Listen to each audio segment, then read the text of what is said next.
Saudara-saudara yang dikasihi Tuhan, mari kita mendengarkan firman Tuhan pada minggu pertama bulan Juni ini. Sebelumnya, marilah kita membuka Alkitab kita, Bapak dan Ibu yang berada di rumah di mana saja. Kita membuka Alkitab kita Galatia 2 ayat 11 sampai 21. Galatia 2 ayat 11 sampai 21. Saya bacakan di dalam nama Yesus Kristus Tuhan kita.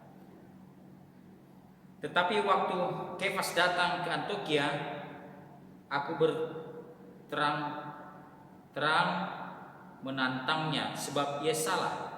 Karena sebelum beberapa orang dari kalangan Yakobus datang, ia makan sehidangan dengan saudara-saudara yang tidak bersunat. Tetapi setelah mereka datang, ia mengundurkan diri dan menjauhi karena takut akan saudara-saudara yang bersunat. Dan orang-orang Yahudi yang lain pun turut berlaku munafik dengan dia, sehingga Barnabas sendiri turut terseret oleh kemunafikan mereka.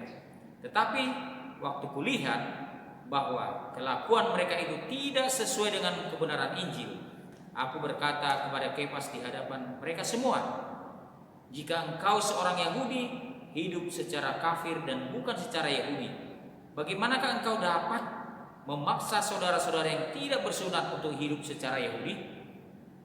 Menurut kelahiran kami adalah orang Yahudi, bukan orang berdosa dari bangsa-bangsa lain. Kamu tahu bahwa tidak seorang pun yang dibenarkan oleh karena melakukan hukum Taurat, tetapi hanya oleh karena iman dalam Kristus Yesus. Sebab itu kami pun setelah percaya kepada Kristus Yesus, supaya kami dibenarkan oleh karena iman dalam Kristus dan bukan oleh karena melakukan hukum Taurat. Sebab tidak ada seorang pun yang dibenarkan oleh karena melakukan hukum Taurat. Tetapi jika kami sendiri, sementara kami berusaha untuk dibenarkan dalam Kristus, ternyata adalah orang-orang berdosa, apakah hal itu berarti bahwa Kristus adalah pelayan dosa? Sekali-kali tidak. Karena jikalau aku membangun kembali apa yang telah kurombak, aku menyatakan diriku sebagai pelanggar hukum Taurat. Sebab aku telah mati oleh hukum Taurat untuk hukum Taurat, supaya aku hidup untuk Allah. Aku telah disalibkan dengan Kristus, namun aku hidup, tetapi bukan lagi aku sendiri yang hidup, melainkan Kristus yang hidup di dalam aku. Dan hidupku yang kuhidupi sekarang di dalam daging adalah hidup oleh iman dalam Anak Allah yang telah mengasihi aku dan menyerahkan dirinya untuk aku. Aku tidak menolak kasih karunia Allah, sebab sekiranya ada kebenaran hukum Taurat, maka sia-sialah kematian Kristus. Demikian firman Tuhan. Saudara-saudaraku yang dikasihi Tuhan, tema kita dalam minggu ini adalah hidup di dalam Kristus. Hidup di dalam Kristus.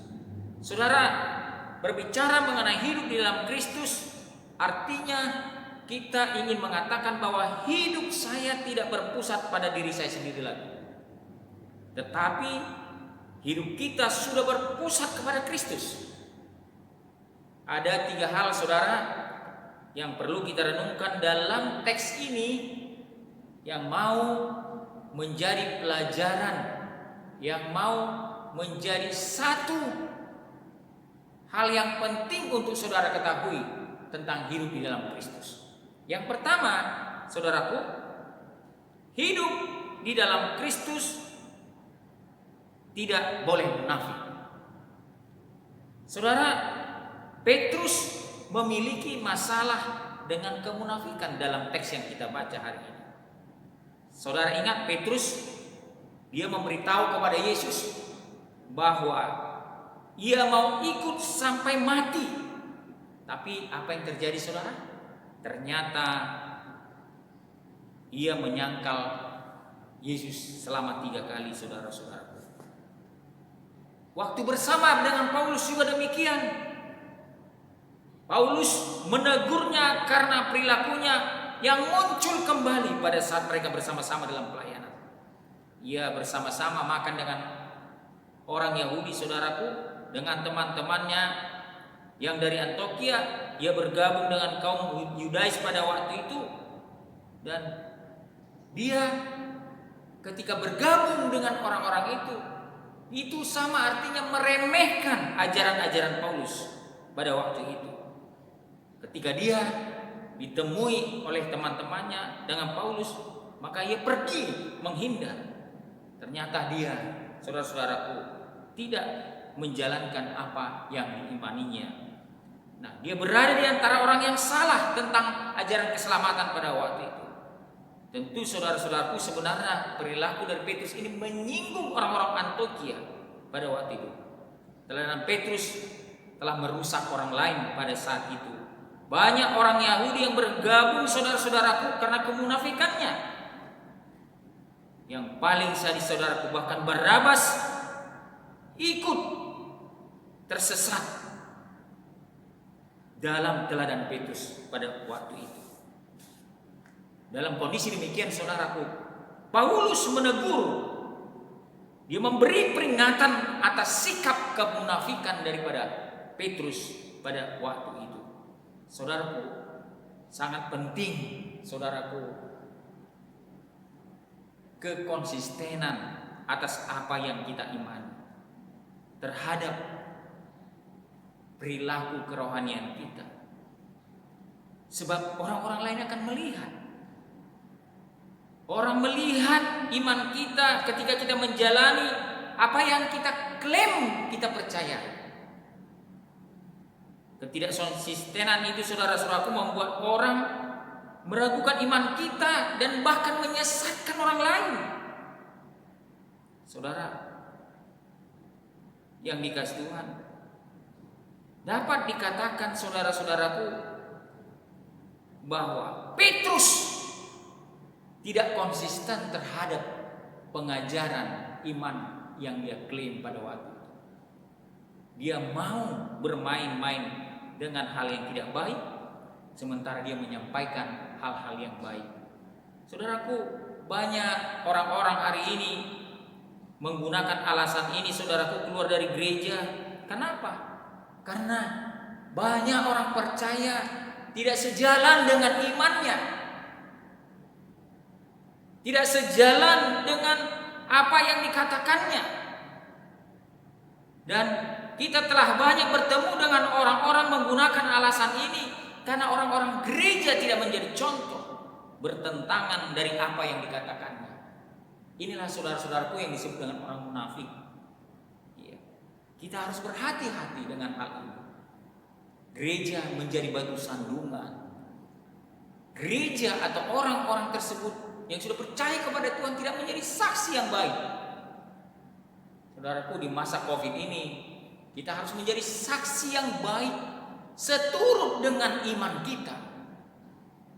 Kita harus menunjukkan bahwa orang Kristen itu mengasihi, dan itu tidak hanya verbal tetapi dalam tindakan kita. Kita bersyukur melalui distrik gereja-gereja lokal pada saat COVID ini, saudaraku, kita membuktikan iman kita yang sejalan dengan apa yang kita imani melalui Yesus Kristus Tuhan kita. Bayangkan, saudara, kalau kita tidak menunjukkan kasih kita kepada orang-orang yang membutuhkan, alangkah sia-sianya iman yang kita percayai selama ini. Kita mengatakan bahwa kita harus saling mengasihi, tapi sebenarnya tidak sejalan dengan apa yang kita lakukan. Petrus, salah satu contoh yang dapat kita lihat yang bertentangan dengan apa yang diimaninya. Yang kedua, perilaku kita mempengaruhi orang lain, saudara. Petrus bukan satu-satunya yang menderita karena kemunafikannya, saudara.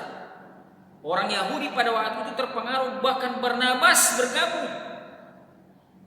Kita dapat yakin orang-orang Antiokhia juga barangkali ada yang turut serta. Begitu merusaknya sifat daripada Petrus pada waktu itu, sehingga Paulus berhadapan muka menegur secara terbuka atas sikap Petrus.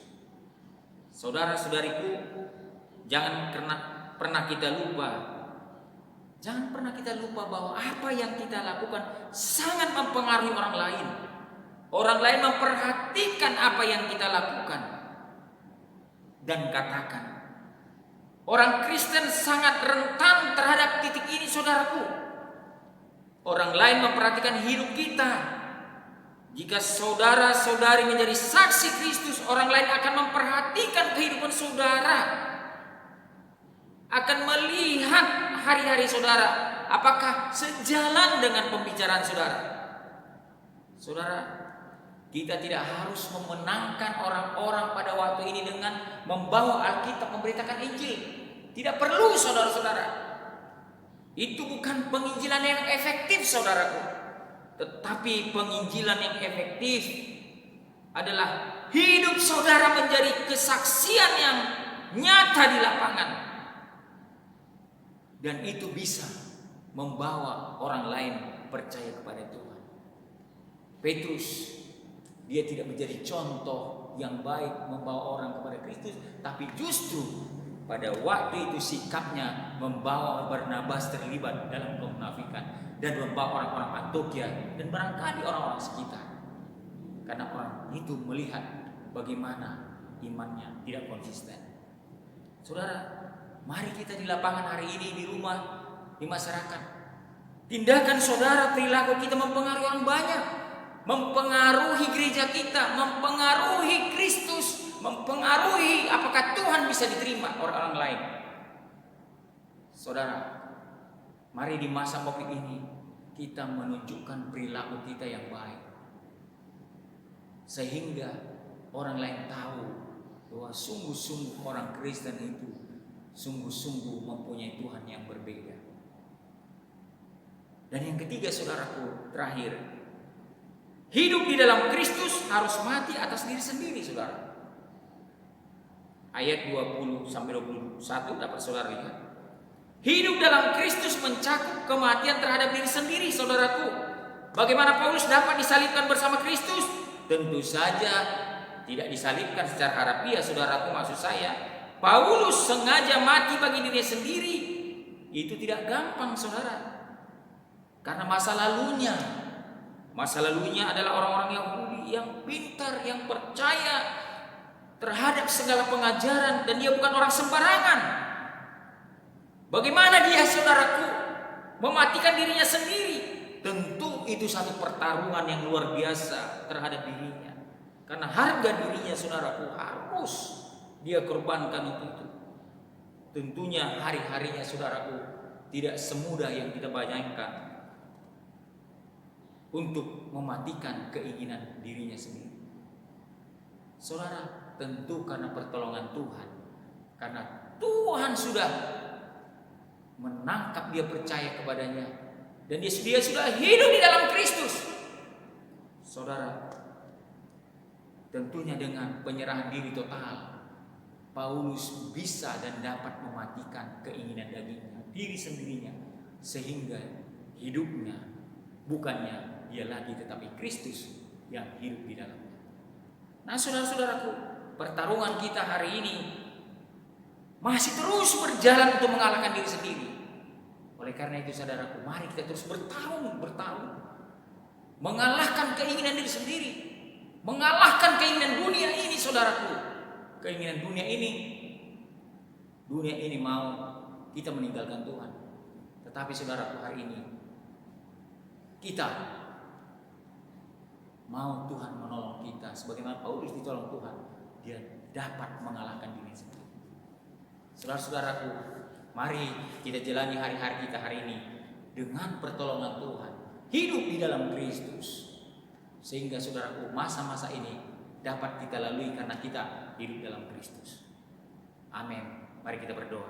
Bapa di sorga, terima kasih untuk firman-Mu yang kami dengar, yang mengingatkan bagaimana hidup kami dalam Kristus, supaya kami sejalan dengan apa yang kami imani, supaya kami memperhatikan perilaku kami, karena perilaku kami, Tuhan, menentukan orang lain, bagaimana orang lain bisa percaya, dan bagaimana orang lain dapat melihat Tuhan. Dan kami juga harus mengalahkan keinginan kami yang tentunya ditolong oleh Tuhan. Terpuji nama-Mu Tuhan, berkati semua jemaat-Mu dimanapun mereka berada. Kasih karunia Tuhan menolong mereka. Dalam nama Yesus Kristus kami berdoa dan mengucapkan syukur kepada-Mu. Haleluya. Amin. Salam saudara, Tuhan memberkati saudara.